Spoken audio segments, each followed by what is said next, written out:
I made a video a while back. It is a primer on gesture drawing. I understand that nudity, especially in a thumbnail of a video, can be a problem on a platform where young people are also browsing around, but I thought, well, gesture drawing is just a quick mannequin sketch, right? A puppet is not the same as a human nude. Well, YouTube begged to differ. It removed the thumbnail and placed it with some random screenshots from my video. I have no idea why. I have no idea what is wrong with the image. Gesture drawing is about quickly drawn poses. I left the thumbnail YouTube put there, of course. There's no need for me to rock the boat. I need YouTube. And from that moment, I started to steer clear of portraying nude people in YouTube videos. It is just not worth it.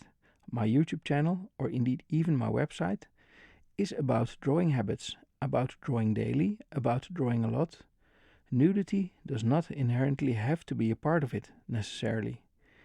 It is not crucial, you can draw anything, and even model poses are just as useful when the model is dressed in a bathing suit, perhaps even maybe. Then, also, just the other day, Pinterest warned me that it had removed one of my pins. It wasn't my pin. I had repinned something. I don't know what. I don't even know which pin and why it was wrong, but Pinterest sternly warned me that if this happened again, they would have to take action on my account. It was a pin on my private poses board, not viewable by anybody else.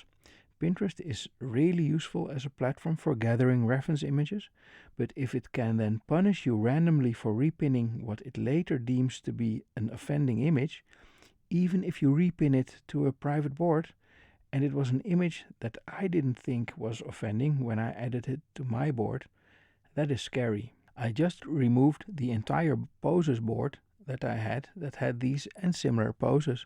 My Pinterest account is starting to do well, and I don't want to jeopardize that. I'll get my pose reference from somewhere else from now on. It's okay. Because Pinterest is really useful if you have a blog or a newsletter like I do. Pinterest is also basically about visual links, an image you can click on. And if you do click on it, it leads you to a page on a website. People collect these images into boards, basically collecting ideas for a project. This means that the so-called engagement on that platform is really low. People tend to collect the images there, and only very rarely do they click on the image to check out the website. But that is okay, because the people that do click on the image are probably genuinely interested. If you put up the right imagery, it can do really well. The images that seem to work well for me are the ones where I share form studies and form study tips, for now at least. This raises a question. Should we have a separate internet for children? I fully agree that we shouldn't normalize nudity for children. We don't see each other in the nude ever, and children should be taught that it is the default modus operandi, especially today when everyone has a camera in their pocket and a photo is so easily taken. Seeing other people in the nude is not a normal thing. I know that I cannot have nudity on my website because teenagers are actually a large percentage of the people visiting. Fortunately, though, there are a lot of very, very useful dressed model poses online, some even for free. But for artists, it can be really useful to practice drawing from the figure. In ancient times, long, long ago, before the internet, 10 years ago maybe, it wouldn't have been as much of a problem. Artists went to model drawing class to draw from a nude model, and children are not allowed in there, obviously. Nude models are meant to be studied by adult artists. Curtains before the windows. Many model drawing classes are in the evening when children are getting to bed. It is not for children, and children cannot accidentally run into it. But nowadays, you have great model reference images online. But the problem is that children can also, and sometimes accidentally, find these images which they are not supposed to see just yet. There is a problem with that, as you want to prevent children from seeing it while the imagery is still useful to adult artists. In case you haven't ever done a model drawing class, this is what it is like. It is a well-lit area, so the light is stark and not, romantic or anything. And you have a charcoal in your hand is black from the charcoal, you have charcoal on your face from wiping off the sweat, because it is warm in there. The heating is set to tropical because the model needs to be comfortable and they are naked. And you are focusing on each line, each shape, hoping to God that you are not the worst artist in the room when everyone walks around to appreciate the drawings the other artists have made. You are honestly not thinking of anything other than that. Oh, did I mention? The model is an older man who is a beautiful person, of course, as every human is beautiful, but not a beauty in the classical sense of the photoshopped and retouched young photo models you see in the fashion magazines. You see a real, actual, honest to God human in front of you, and you see how their body bends, stretches, rests, and generally moves to perform actions and defy gravity. Model drawing class is one of those Swiss Army knives of drawing exercises. While doing model drawing class, you practice so many fundamentals. You train dexterity and drawing long, confident lines from the shoulder. You practice perspective as you need to put the model into that space in a believable way. You practice suggesting the form of the body. You learn how light works on a complex form, cast shadows and such, and you learn how to draw that believably. You learn about anatomy as you see it in real life, and you do gesture drawing in an attempt to loosen up and to understand how the pose works, and how to make it expressive, and how to make it tell a story. And, oh, usually each session there is also another model. This is crucial. It helps you see and realize just how different each person is from the next. Because we are all so different from each other, you would not believe. And this is actually why each and every artist should keep on doing model drawing class regularly. If you don't, you will fall into mannerisms. You will start to draw hands the same, noses the same, etc. You can tell by looking at the people an artist draws if they practice drawing from life regularly.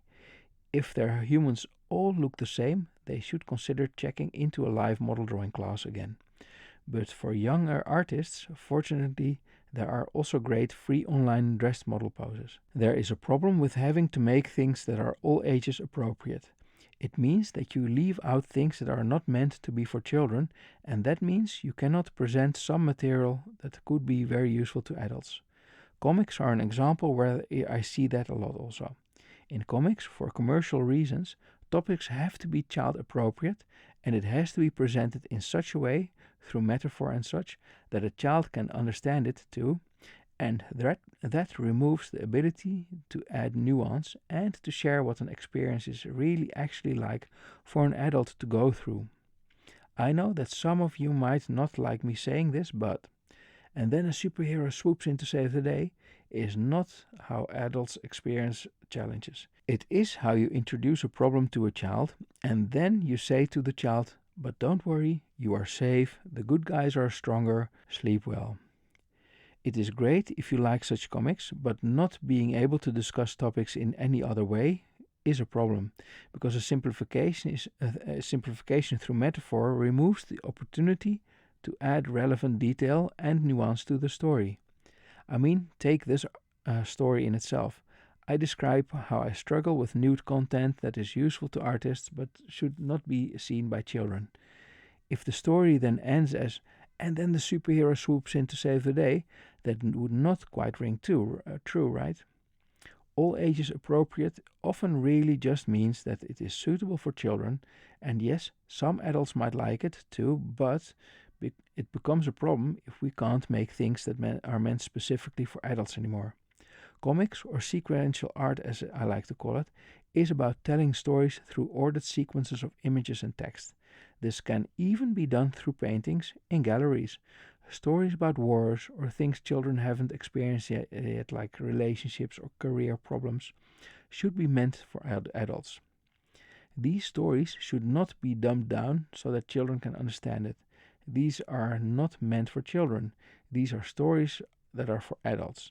It is okay to have a grown-up target audience. You don't necessarily have to dumb down a story so that children can understand it too. Imagine if we had to communicate that way during daytime. Imagine you went out to lunch or dinner with a friend and you were only allowed to talk to each other in such a way that a child could understand. Imagine that conversation. Imagine talking about a conflict you are having at work and having to talk about it so that an 8-year-old can understand. It's stupid. Not everything you make has to be suitable to children also. There's nothing inherently for children in sequential art or comics as a medium, but society has forced us to make it all ages, which means that you have to make it appropriate for children. There is a reason some people still think comics are for children. Most of it is. Some of you will hate me for saying it, but it's true. It doesn't have to be that way, and frankly, it shouldn't have to be that way. There are amazing stories that the comics as a storytelling art form would be perfect for and that are not being told right now, and that is sad.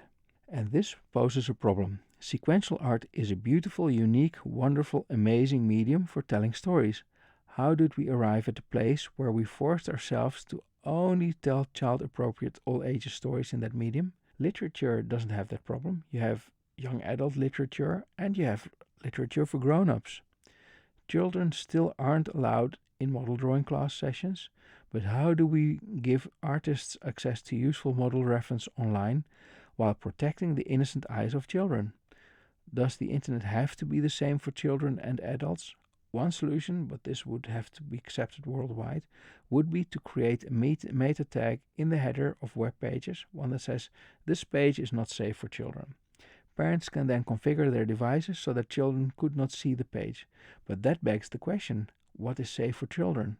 Who gets to decide? I have a Disney Plus account at the moment, and I created an account for my daughter, and helpfully, Disney allowed you to set the account to only show child appropriate content, as if Disney would ever have non-child appropriate content, which means that my daughter has to now watch movies from my account because what to me appears to be perfectly child appropriate is being blocked on her account. I mean, has Disney ever made child inappropriate material? Ever? According to Disney, she wasn't allowed to watch animated films that were clearly made for children. It is insanity. And who is to police this? Different people will have different ideas about what is or what isn't child appropriate. A centralized institute could do age related rating. New content unlocks online for a child as they get older and their browser knows their age. But there again, who decides? There are things that are illegal in one country and that are not in another country. And it is not just a matter of policing content posts by adults. Even things posted by kids are not necessarily safe. Children have died from participating in online challenges that were posted by other kids. And there's online bullying, and children are committing suicide over it. We can't just say, hey, kids, play among yourselves and be nice. Another approach is to let children see it, but to guide them as they get exposed to it for the first time and to explain. But even there, at what age and what to show? Maybe we need a website which children can visit together with their parents or teachers and get trained and taught what to expect when you go online. We can explain to them about nudity and how that is not a normal thing in regular life, about hackers and how they operate, online cyberbullying and how it works and how to avoid being bullied, and how challenges can be dangerous as evil kids try to get you to do dangerous things just for the fun of it. We can't keep kids off the internet, it is just too useful even for them. But there's a problem in that it is easier for us to keep children in safe spaces in our real physical world, and this is harder to do online. How do we control what children see online without limiting what adults can see?